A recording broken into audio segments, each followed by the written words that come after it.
So hi guys, thanks for being here. Hey, thanks for having us. Thanks for having us. Everybody freaking loves you. I posted to my audience that you guys were coming on. Everyone's like, "Oh my god, ask them this. Oh my god, blah blah blah." So, what the actual heck has happened here? Like, you were just living a normal life and like posting photos of your like cute kitchen, and then here you are taking over the world. So, can we hear the story of how the heck this happened? How the heck did this happen? Oh my gosh.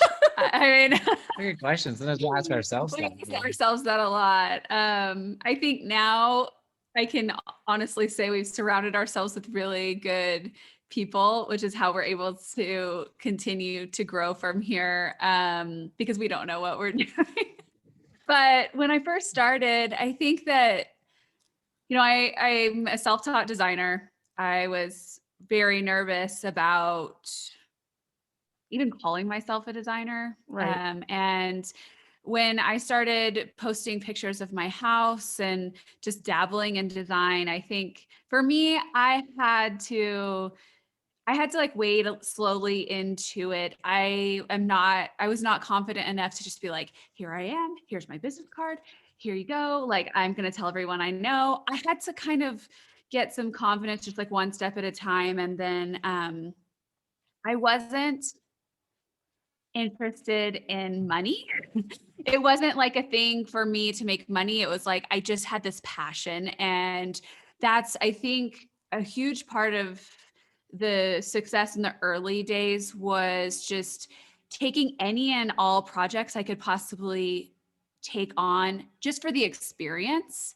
And every project got a little bit bigger. So it might have started with some bookshelves. And then the next project was picking out furniture. And then the next project was picking out furniture for one room, two rooms, then a whole house. And I think even though we've had a, rapid rise in the last few years, especially with, I think, the show this last year, this has been a, 8-10 year journey from the point where I decided to completely switch careers. It's awesome to hear it from that sort of bird's eye and then like the step-by-step perspective, because I think people just assume when they see someone who's glowing and walking in their purpose that it was just this immediate thing. And to hear you say, like, I wasn't even comfortable calling myself a designer at first, and it started with bookshelves and it was something else. That's so grounding and really generous of you to just like pull back the curtain and be like, this is what it was like. So Syd, what was it like for you watching your wife go from like this girl you fell in love with to powerhouse, role dynamics changing? What was that like for you? Yeah, for sure. I mean, I think with the relationship we've always had, like I've always known like Shea was pretty special. And I was always attracted to just not her looks, but also her brains as well. She was always smart and really driven. And it was fun to see her get excited and passionate about this field and want to pursue it. And so I told her like, hey, you should go for it and go to community college, make that big step. But go and just check it out and see if you want to do that, and I think she went for it and was doing really well. And that was exciting. I mean, I still am to this day. I watch her with, designs and do product designs and other things. And I'm like, that's freaking amazing. Like, that's so cool. Like that you're doing that. And so I'm still impressed by it. And I think I was like, let's go for it when we decided to team up and make more of a business out of it. And sometimes I don't think I know enough to be scared enough of something. So I'm like, let's go. I mean, like, why not? I would not be designing if it wasn't for Syd's just complete lack of fear. He has no fear when it comes to like anything, like snowboarding, just anything. And so you just go for it. You hear him say that. That was what he kept telling me as well. And I think that's been his attitude in so many aspects of our business. And go for it, but with a little bit of caution, I guess. But I'm probably the caution that accompanies that. That's a really good balance. And, things when things are what they are, they're so obvious.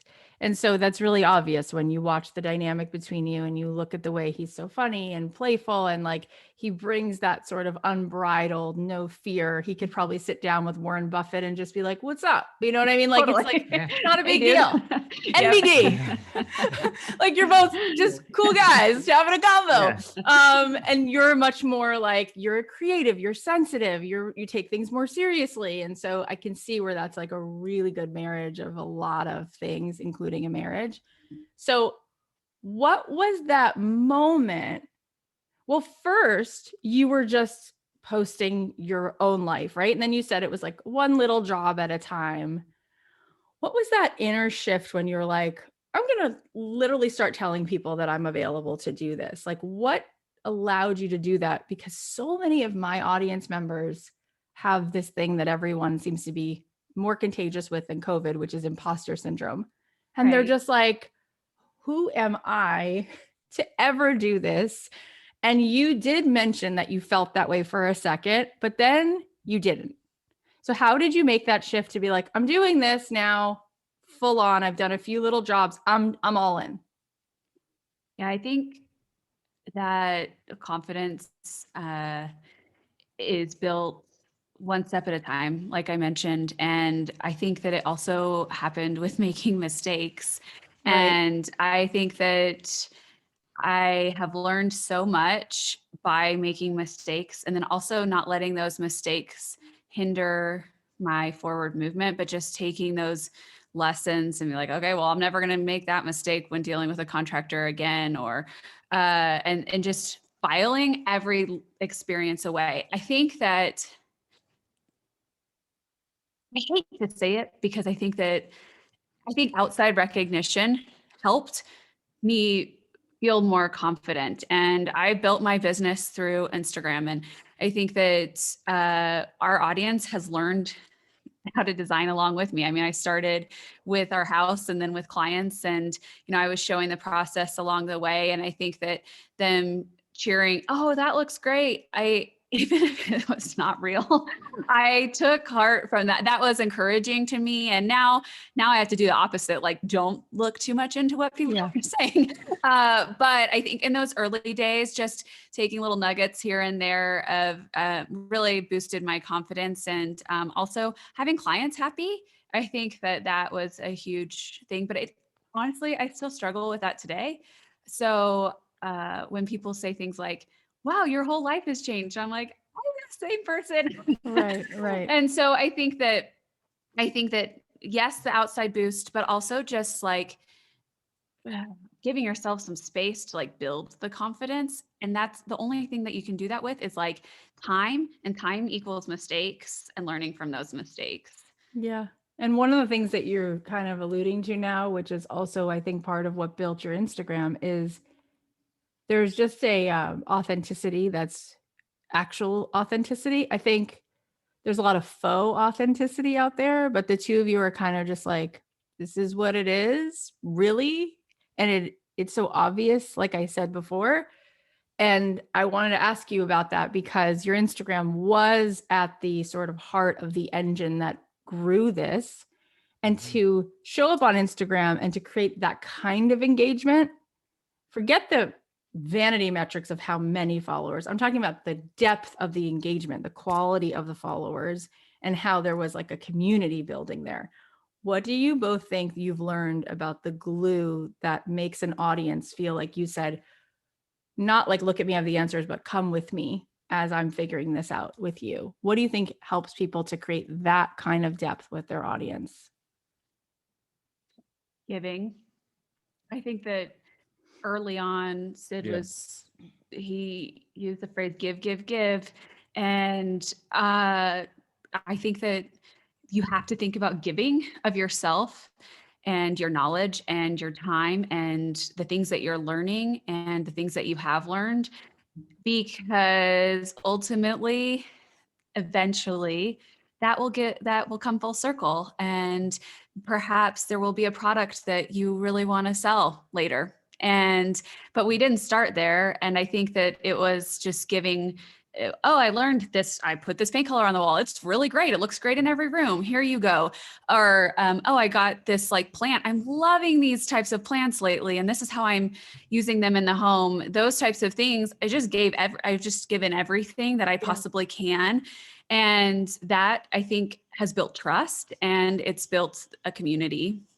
No, And I think at love the that. time when we entered in like to the interior design world, it was like very much more of like holding things like close to the chest of like, where is that from? Or like, who did you work with on that? Or where are the sources for those? Or like, because it was like, that was like your value previously Right. was like, I know all these like secrets and I know where to make them and what to do. So you have to come to me to get that.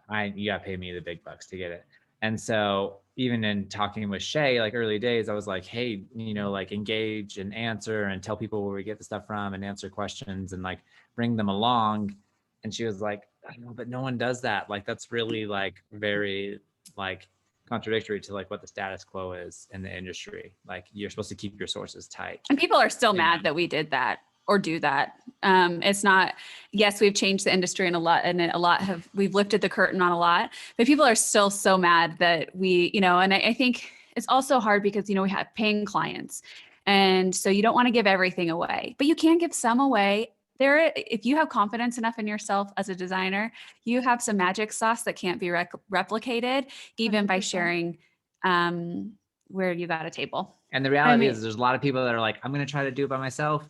And there's a lot of people that are like, I don't want to do it by myself or I can't. I just want you to come do it for me because that sounds way more fun. Yeah. The number one thing that I've learned in the last few years about people getting things done is that we are 95% more likely to do it if we're kept accountable, right? So all the information in the world means nothing if there's no implementation of the information. And Right. I know for me that designing a home or organizing a closet or anything like that is so emotionally charged. There's no way I would do it if I didn't hire a designer. Not to mention, you could tell me where every table is from, but I don't have the confidence in my eye to know which table to pick with which tile. So I love that you are actually sharing that that was not something that was done and you went ahead and did it, because the internet is filled with all the information. It shouldn't be that that's the secret.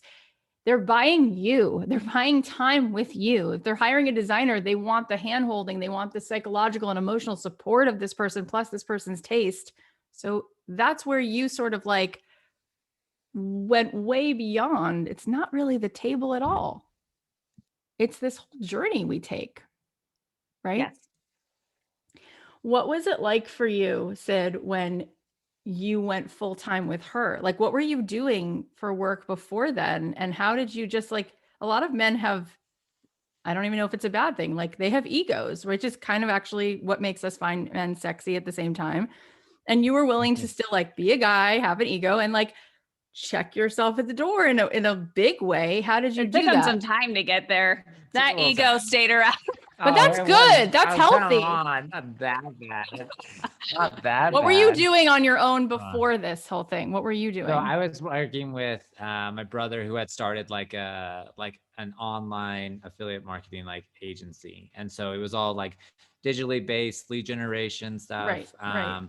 I was working with them, the first one, and we built the company over a couple of years to be like 25 people, doing like Huge. $35 million in revenue. Oh, that's all. And Just so it was like, whatever. Normal day. yeah.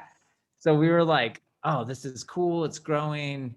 But man, like working closely with family, like 24 hours a day, 7 days a week. And we were like, and the internet was never off, right? So we were always checking campaigns, always running things. And especially as we were growing so quickly, it just demanded so much. And it created like a really stressful environment. And then to be doing that with like family, that blurred lines as well. To be like, well, with family events and like all this stuff, it was like, okay, that's really, really hard. So after 5 years, I was like, I'm looking to just have something separate so we can have back to this relationship of like brother relationship, family, and then I can have work be separate, right?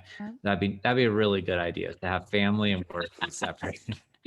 So She's I just ended nodding up, along like, uh-huh. yeah, please. So I please. ended up leaving, and then I was like in this state where I was like, I got to figure out what I'm going to do. I wanted to do something similar to this marketing stuff online. Then I realized like, no, I don't. I love being involved in brands and creating brands and building them in just some way operationally or whatever. Um, and Shay's like, was patient, but was also like, okay, can you like hurry up and like figure out your life real quick? Cause we got to like pay bills and everything. And so she's like, I will take on more design work. We had a 3-month-old baby at this point, and she's like, I will do what I can to help cover our costs. And then she tried to lure me into helping. And I was resistant at first. And she's like, look, just help me with some of these invoices. I'm doing a lot of work. We actually have so much work that I can't keep up with all the operational aspects. So I was like, okay, I'll help with that. And I sat down and I looked at her desktop, which is where she saved all her files. And there was like 3,000 files on there. And so I just got into it and started helping her process everything and just set things up in a more efficient manner of like, how are we going to do this? And it was like really clicked pretty quickly that, okay, this is like really where I feel comfortable. I really feel comfortable on this operational side. And it would give her more time to do design and really support her to do more of what she really enjoys doing. But it still took me like 3 or 4 more weeks to like finally, It was months.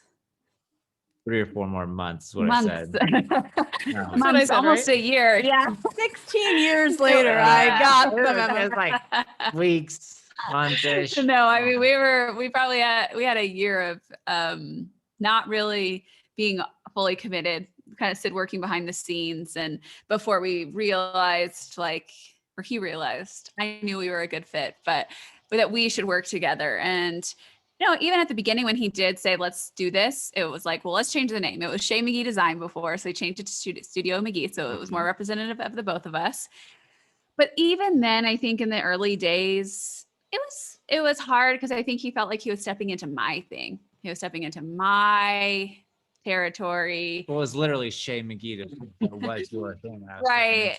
And it just took us Very some time. subtly was your Yeah. thing. Subtly, yeah.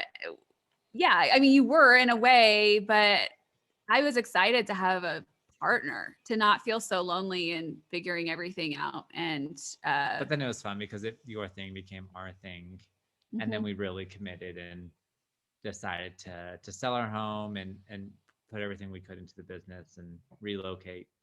And then we just didn't really look back. I mean, I think we just had to keep looking forward. And not get too caught up in being like, oh, we're doing so great. It was just like, what's the next stage? What's the next step? What's the next goal? And now you have how many designers working? I mean, well, now it's literally 11,000 steps later, right? Like now it's like you're in Target, you're everywhere, you're celebrity. But what was that next big expansive move from the two of you with your invoices cluttered on your desktop? That would totally be me, to having like 2 other people doing design also. Like was that Syd's idea that like you should start to make this a brand and other people would also be hired out? And how did that all happen? Yeah, Syd was always talking about scale, and just design isn't scalable, but we've got to at least try to scale you. So we originally thought that we would be starting a product brand, that we would use Syd's experience with affiliate marketing, that we would start an e-commerce brand very early on, and that design would accompany that, but not be the whole part of the business. But we ran into some huge roadblocks early on in the industry where people didn't want us to sell their products. And so we had to pivot completely because we had just sold our house and moved to a new place, thinking that we were going to start a completely different type of business. And then we realized that, well, I guess we're going to dive all in on the design business. And so we really, within a couple of weeks, we hired our first designer. And then a couple of weeks later, a month later, we hired the next, and just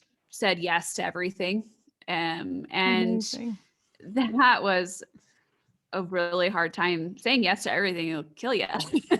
But it was also the thing that got us, it put us on the map because we just were putting out so much content. It was just unbelievable how many projects we were doing. And at a certain point, a couple years into it, we had built this following and we had built our name in the design industry. So it was finally time to launch a product brand, which was much more scalable. So even now our design business, even though it's what we're known for on the show, and things like that, it's a really small part of our business, whereas the e-commerce business is the larger side of the business. Well, what you guys sell I don't know how you did it. It's what everybody wants. Like every light, every sconce is like, that's the one. Of course, that's the one. Like, I don't know how you did that so well, but it's so beautiful and it's so you. It's got your imprint all over it and it's gorgeous. It's really huge that you left, you said it in like 4 seconds, we sold everything. It's a really big deal to do that. It's a big deal. It's a big deal. I mean, I think that we always say, like, if our kids tell us that they're going to sell everything to start a business, like, I don't know if I will have the confidence in them that that's the right move. But for us, I think that we had struggled for a year to pay our bills. We knew we needed to live in Orange County. There was a really high bar of just like making it. Sure. But if we moved somewhere less expensive and we used the money that we had put into the home, that would give us the runway. And man, that was not an easy decision, but I think we needed like a grand gesture, I think, to like give ourselves the signal that we were both all in. And somewhat of that space. I mean, I think even just from like I think we made the logical decisions and then try to just pull ourselves along emotionally. But I think we also needed a space from like where we lived and for us personally to just be like, okay, like that's where I pretty much grew up. That's where we had been living since we got married. That's where I knew all the friends, like I knew all that stuff. So I just needed like a different environment that I felt like would help us to ultimately focus focus so hard on building this, and knew that it was going to kind of take all of our like focus and strength and time, and not be like distracted with like, I want to go surf and we have friends and what they expect us to be doing and what the usual is. It's like, we're going to sell it. We're going to go to Utah where Shea's parents had recently retired. Maybe they can help us, but we're just going to we're going to focus and put everything we have into this thing and see if we can make it work. It's amazing. It's amazing. Go ahead. Oh, no, I'm just saying. And that's what we did. I mean, it's funny because I look back and could we do it again? I don't know, but at the time it was the right decision. And even just like we lived by resorts and stuff. It's been snowing for the last 4 or 5 days. And I'm like, oh, I want to go out and ski and stuff. And we used to live right by all the ski resorts. We used to live by a bunch of mountain biking trails. And I'm like, I never even thought of or touched those. Like we went to work and then we worked until the evening, came home, we had dinner, and then we worked again until midnight. And then that was our day. It's amazing because there's something that's so consistent. Howard Schultz has been on this show and we've had Ray Dalio on this show. And I mean, these are billionaires. There's also been all of the Matthew McConaughey I mentioned before had this. There's one part of everybody's story where they burn the boats. They take the island. They burn the boats. And I remember Ian LePatin saying that to me. He created Spiritual Gangster. And he's like, I walked completely through until the gates behind me closed and I could not go back. And I was like, and here's the move. I'm not trying to do it. I'm not trying to start a podcast. I'm not trying to start an Instagram follow.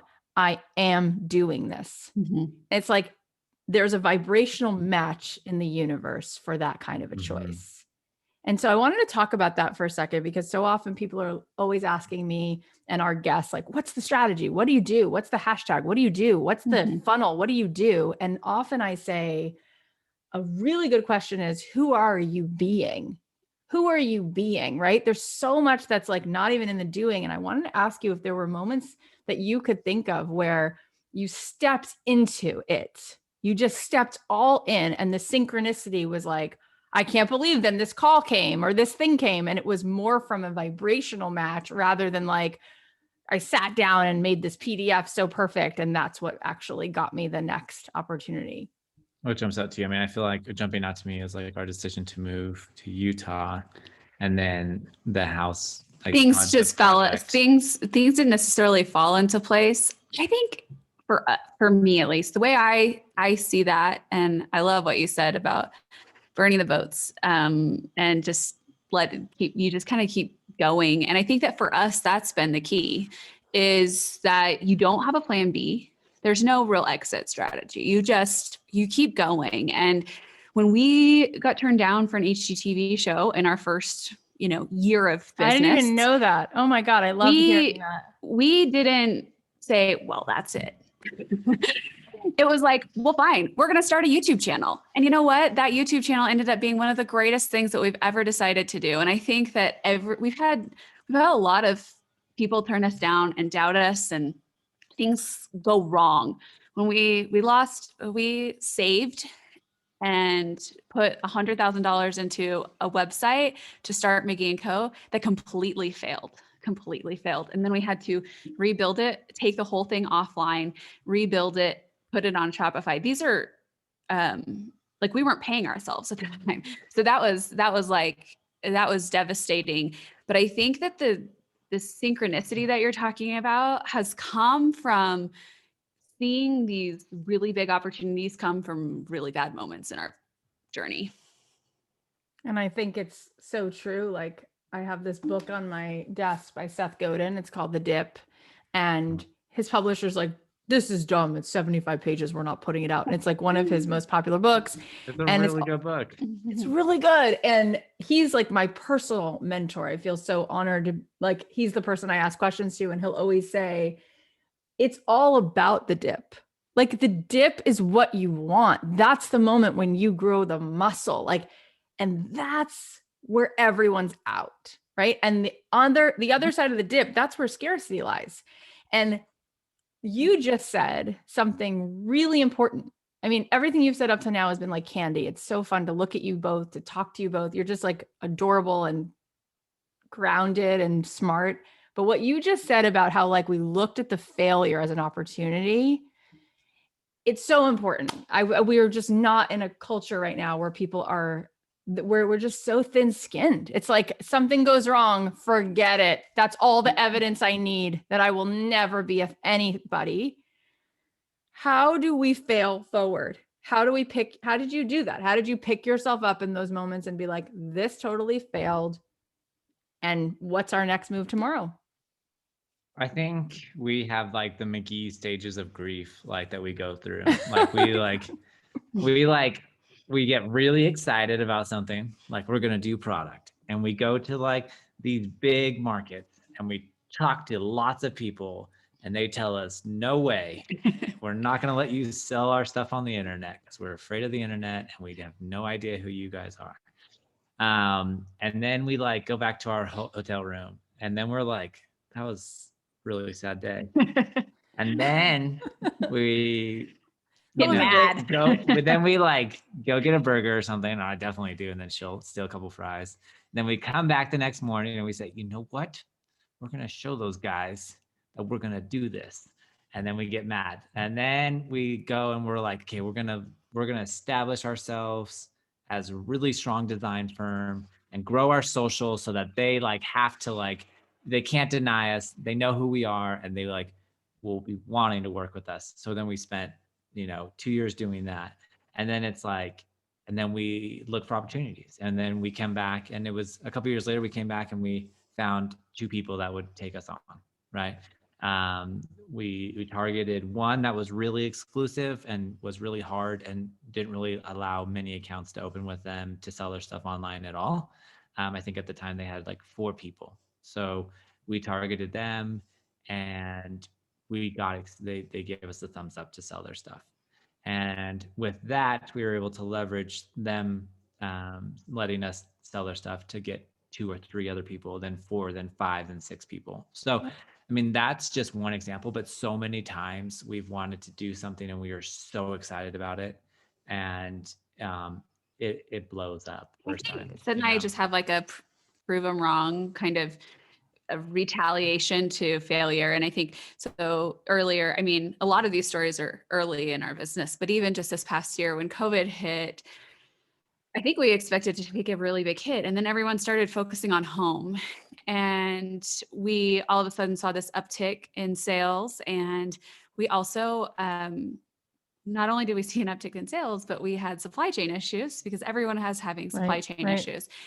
And the amount of customer service inquiries and problems, straight up customer service, like issues, we were overwhelmed. We couldn't hire fast enough because, you know, you have so many people in the queue waiting. You hire them, you have to find them, train them, add them to the team, and get them integrated. We were like a month, and it was a really hard time.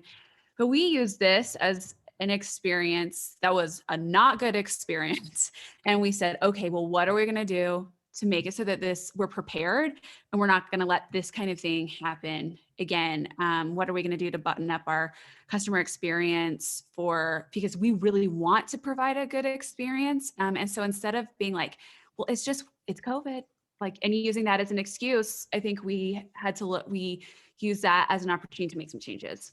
So good. And I love what you were just saying earlier about, you know, you have this sort of like, we're almost going to retaliate and like prove you wrong. But what I love about it that I want to highlight with a big old marker here for everyone listening is you make your own magic.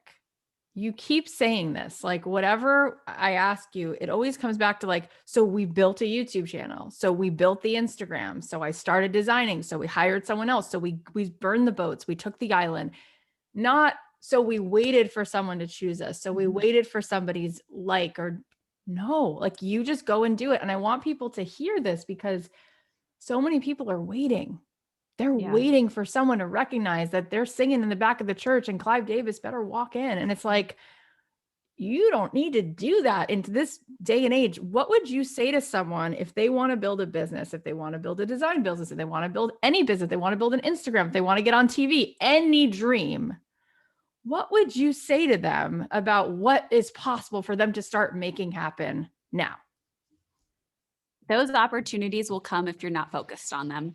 I think that if you are continuing to build and progress and whatever it is that you're working on, eventually that person will find you. Eventually you'll make a connection that ends up changing the course of your career, but you can't be searching for it. I think if you're just like waiting and searching, it just doesn't happen. I don't know why the universe is that way, but I think that if you're just focused on building and building, not with the help of other outside help, then I think that then eventually those opportunities, it could be years, but those opportunities will come. I think you have to hone your craft and you have to be so good they can't ignore you, right? Like that was a big thing that was like a kind of a motto that we told ourselves over and over, was like, we just got to be so good, like they can't ignore us. And I think that's then led to those opportunities that Shea talked about. I mean, we became so good in the design industry that like they couldn't ignore our request to work with them on the product side, or we just want to continue to always strive to be so good that it's really hard for people to ignore us. And I think you have to know no one's coming to save you. Like you have to do it yourself.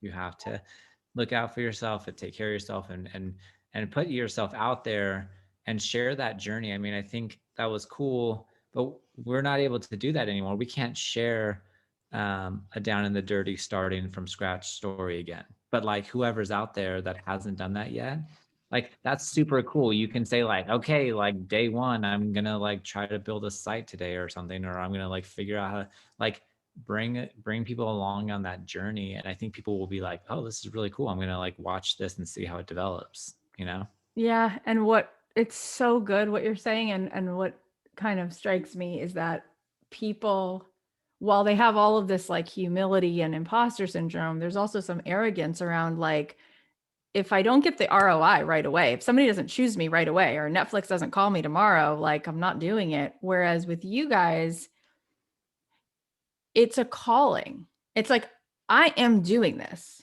period. So whether you partner with me today or in 15 years or never, I'll be doing it anyway. So I'm going to go do it. And I think that that's what you're saying. Like, you're not focused on it. And that's why, of course, it comes around and meets you, because you're just busy putting your head down and doing it. Do you feel that way? Like, I don't want to put words in your mouth. Do you feel on some level like this was a calling? Like there's some mission, God feeling of like called, stepping into purpose? I do. And I know it sounds so woo woo, but It does it. We talk about that on the show all the time. Syd and I prayed very fervently leading up until the decision to move. And we felt like that was a calling. And at the time, there was fear, but there wasn't a lot, because I think we felt very confident that we were doing what we were supposed to do. And when you feel that way, when you feel called to do something, the obstacles just feel like obstacles instead of like a sign that you shouldn't be doing what you're doing. Yeah. And we've continued, I think, I love the change that we've seen as our following has grown. That's been really cool. Is we've gone from influencing people in the design space, which we still do. But I love that we've been able to inspire people to chase after their dreams, to pursue their business ideas, and not give up. Perhaps they've thought about working with their spouse, whatever it may be. I'm so grateful that there's like an additional component. And I think that we both feel further called to do what we're doing as we see that. Totally. My friend Jamie Kern Lima said to me a couple weeks ago, she said, God doesn't call the qualified. He qualifies the called. And yeah, I can feel it when I'm sitting with someone and there's some relationship with the creator of the universe. Like you just, the path is blessed. And you think about any movie you've ever seen, whether it's Rocky or Moana. I have daughters. I know you have daughters, so you've probably seen it 19 times. Oh, yep. Oh, yeah. Right. And like she goes into the water and it spits her out and she goes back in the water. Like just because it's a calling, more to the point that you're going to have to keep meeting yourself, meeting your resistance. And it's like, how much do you want to step into your greatness? Like you can be mediocre, go ahead. Or you can step in. And so what you're doing is massive. Like it's massive to have very few people have ever or will ever step in. And this is what I was going to ask you, especially being a person of faith. And a lot of our audience is, I think that there's a worry that being too big, having TV, having big Instagram follow, all of that, whatever, and money and all of it, you're going to like lose your integrity. You're going to lose your family, and it's too much of a cost. And so that's not what I tend to see though. When I interview really successful people, I actually find a lot of people are grounded, and I'm curious what you felt about that and what it's actually been like vis-a-vis your faith, your family, all the most important values that you have. Have you had to, has it come up? Has any of that been wrestled with because you've had more, or are you finding that you can expand and have a capacity to have more and still be centered? I mean, I think, well, maybe you can speak to this as well, but I feel my concern happens with my children, because we've lived where I had to put groceries back because I couldn't afford them. We've also lived where we could build the house that we're sitting in right now, and I'm so grateful for. But I think that we are so nervous about our kids, just making sure that they understand that this is not like not having to worry about the tab at the grocery store is like a really big blessing. And so I think that our love for our children kind of keeps us like constantly like trying to like pull back so that we can set an example that money isn't everything. But one of the greatest things about building a business is that you have the opportunity to help people provide for their own families. And I think that that has been totally like the coolest. That's probably my favorite. My favorite. I love when we see our employees like buy their first homes, or they're buying, buying a new incredible? home. And during COVID. It's awesome. Yeah. It's amazing. So I think that seeing that grow and that responsibility is heavy though. And so I think that our faith comes into play, like, please help us continue to grow this so that we can continue to allow these opportunities to continue for our team members. Yeah. It's so beautiful. What is it like, speaking of your kids? It's a lot to have cameras in your house. Like, there you are having like a normal moment and there's a camera. Was that disruptive? Was it fun? Did you kind of find a balance with it? How was that for you guys?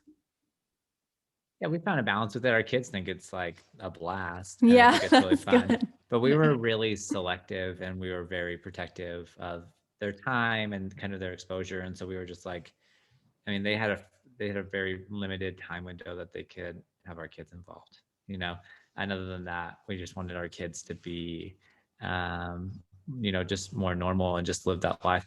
Our kids think Netflix is like YouTube. Like, they don't understand the difference. They think that there's more camera people involved than what we do for our channel. And I like to keep it that way as long as I possibly can. But we were like, no one's missing lessons and no one's missing school. So if you can fit it in between those hours, then like, let's go. You got 2 hours, or you got an hour before school to film breakfast. But we were very far. That was probably the thing that we like really put our foot down with, was just like, these are the boundaries.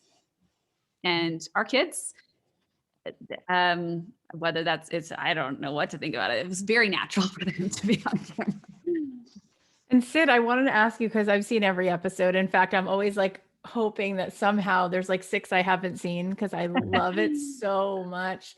I went through fertility treatment with all my kids over the years. My youngest is 4. So this is before you guys were on TV. And in the doctor's office, all they showed was Property Brothers. And so it was like the best thing to get your mind off of like IVF cycles that fail. And it's just clean, good fun. And I'm obsessed. And now I'm like, love you guys so much.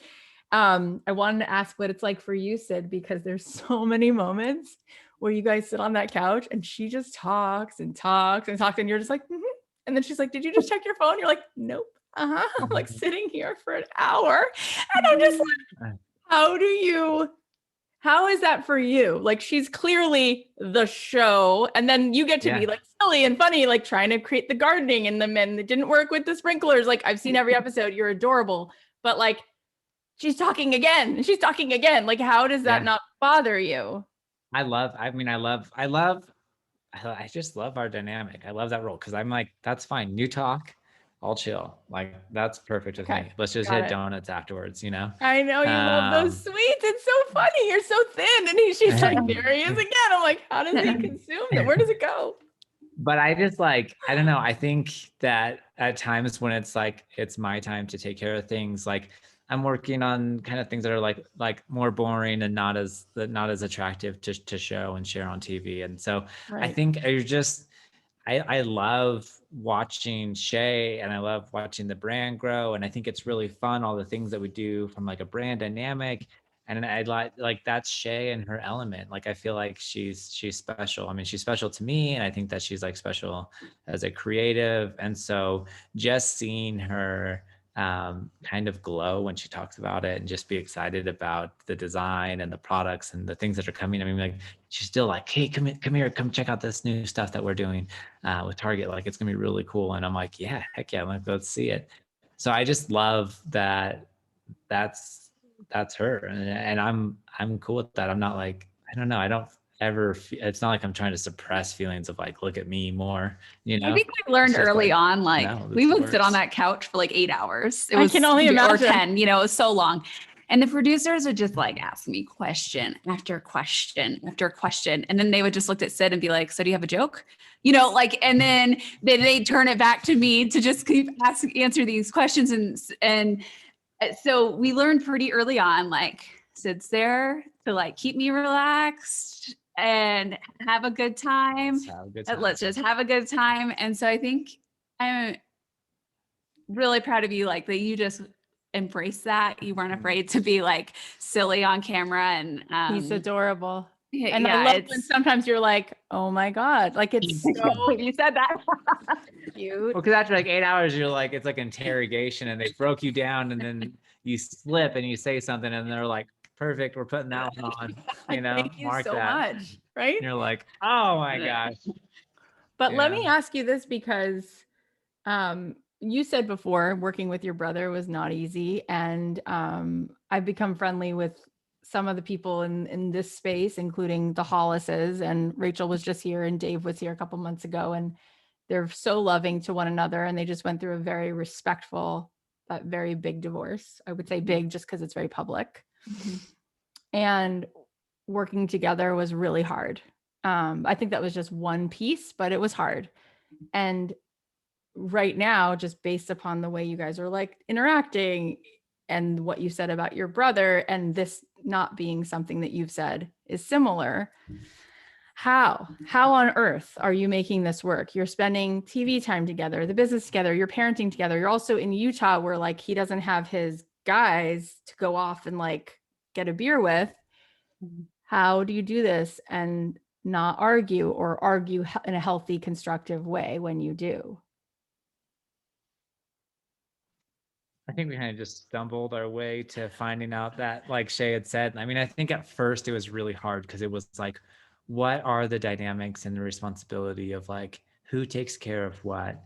And I think at times we would get like our wires crossed of trying our best and having the best intentions for the business, but really getting frustrated because she was trying to do stuff that thought I was taking care of, or I would try to say too much over her. And I think we just like clearly established, like, you know what, take care of these things and I'll take care of these. And then that will really help the business to grow and for like, you know, flourish.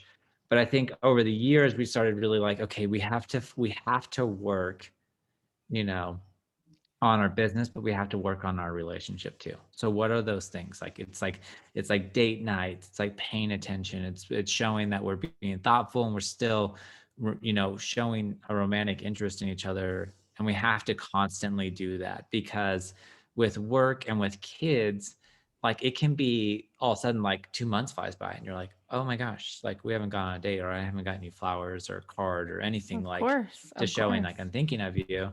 And I think that that was something that we had to make sure that we focused on. And so now I believe that we're at a state where we do date nights, we enjoy those moments together. I think that we also have our clear division of responsibilities, and we're at home working, but I'll be working on operational aspects. What's the growth of the company look like? What are any of the legal implications of things, putting contracts together? And then Shay's working on design and driving the design of the product forward. And that really allows us to be in something together, but not like, oh my gosh, like we are on top of each other, we are interacting, and we are like having to just be patient and nice to each other all day. It works you know? really well because we don't have the same skill set. If we were both trying to be the designers, Right. I mean, I think we could maybe, I'm sure we could figure out how to make it work, but it sounds a lot harder. I think that our day, even though now our whole office for the most part is working from home these days, like Syd and I don't actually work together for 75% of the day. And then at the end of the day, it's like, oh, hey, what were you up to? Or we happen to be in a meeting together. But that's very rare. And that's what works for us, is that we have complete trust in each other I think that if we didn't have the trust or confidence in one another to like run with their role, then that's when we would have, you know, a lot of issues. And I think we had the same goals and vision, but it was not always that way. Like I think that it probably took us, what, 4 or 5 years to kind of get to a point where we were like feeling like we were really in a good spot when it comes to work and our relationship and how that all works. But now we also put a like high importance on like giving each other alone time. So she's like, I'm gonna get my nails done. I'm like, okay, you go right now. Like, there is no like, we don't, he has his buddies that he like, you know, skis, skates, like bikes with. And like, if he's gone for 4 hours, I think that that's a wonderful thing because we need alone time to like have our hobbies. Yep. And this is really important because I think there's a whole new American dream now. I think, first of all, with COVID, I don't think there's going back. So a lot of people are going to be working from home. Mhm. And I think when women used to have to make a choice between having a career and being a mom, they don't. Now you see women who make all this money and they're like, why do I need this guy if he's not that nice to me? I make way more money than he does. I can do it from home, also be a parent. And I went through that. My friend, I'm still married, but my husband was vice president of Fox Sports. We lived in LA, just like you. Well, you live nearby. Mhm. And this podcast takes off. Next thing I know, it's making millions of dollars. I'm able to write books from home, still be the mom. And it's like, then his company gets bought by Disney and he's just like hanging out. And I'm like, okay, like, what are you doing hanging out today? He's like, well, and he's like retired, he doesn't even do anything, and it's just like, and we've had to figure that out. And what I love about you, Shea, you do it really, really well. It's just who you are. You can tell that like you have moments where you are this like firecracker, like you walk in the room, you're like, okay, here's what it's so fun to watch you do that.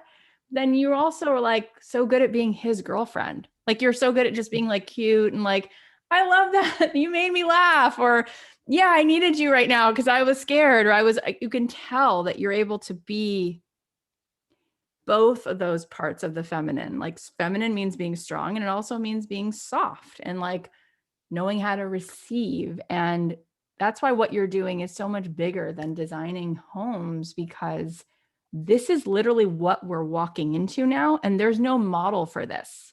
There's no model where the woman's like a boss and she makes room for her husband and then he finds a place. Like he needs a place, like, and he needs to be able to provide you with something. And you guys I just think you do that part really well. And what do you think about that? Like, what model did you have for that? I don't have a model for that. My mother was a stay-at-home mom. My dad worked a job that my dad was an FBI agent growing up. Oh my God, and that's so cool. Yeah.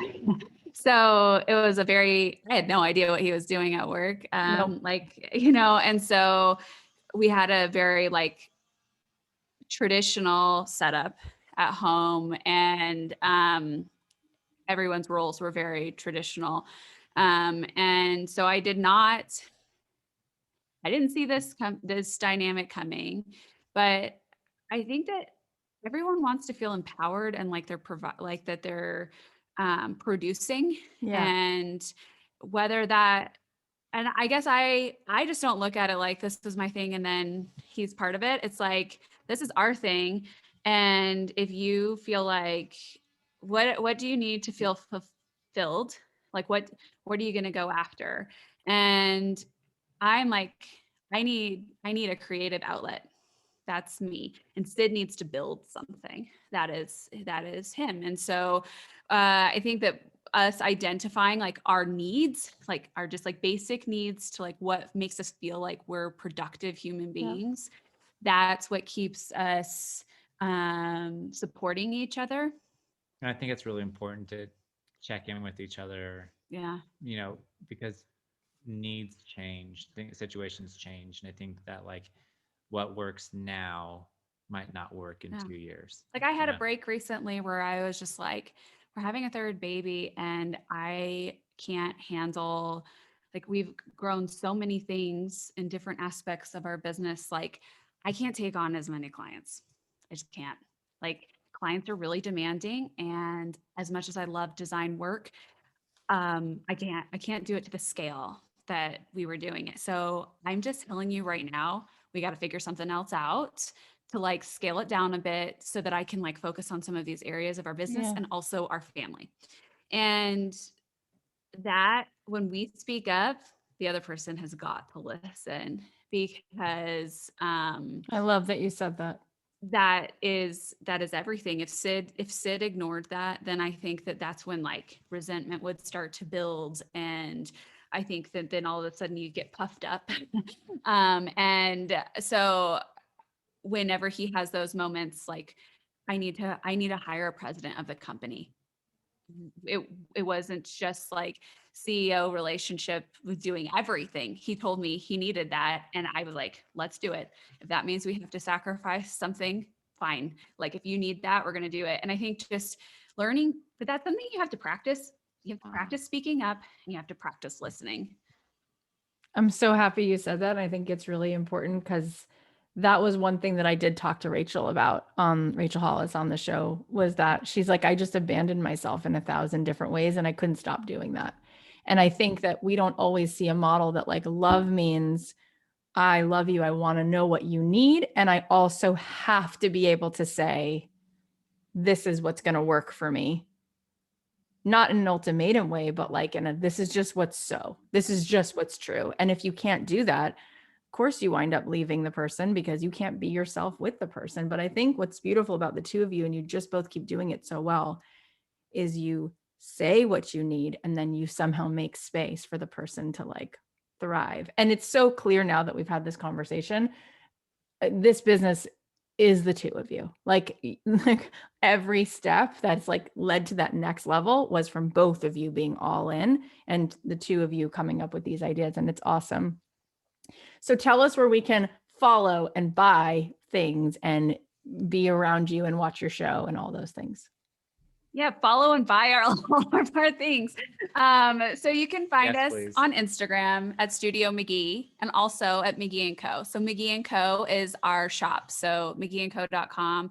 It's where we sell our furniture and accessories. We also have a YouTube channel where we have Of course you do. design webisodes.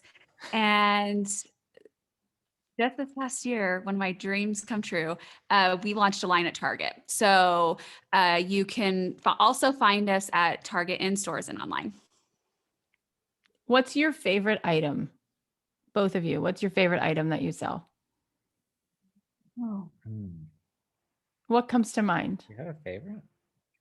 That's tricky. One of my favorite items is this curved couch that we sell because it was a risk for us. It was kind of breaking the molds from a basic sofa. We put a velvet on it that was a color that wasn't being put on every sofa, and then it ended up becoming a top seller for us. And I think that for me, it's like a symbol that like if you take risks and you pay attention to the details, they'll pay off.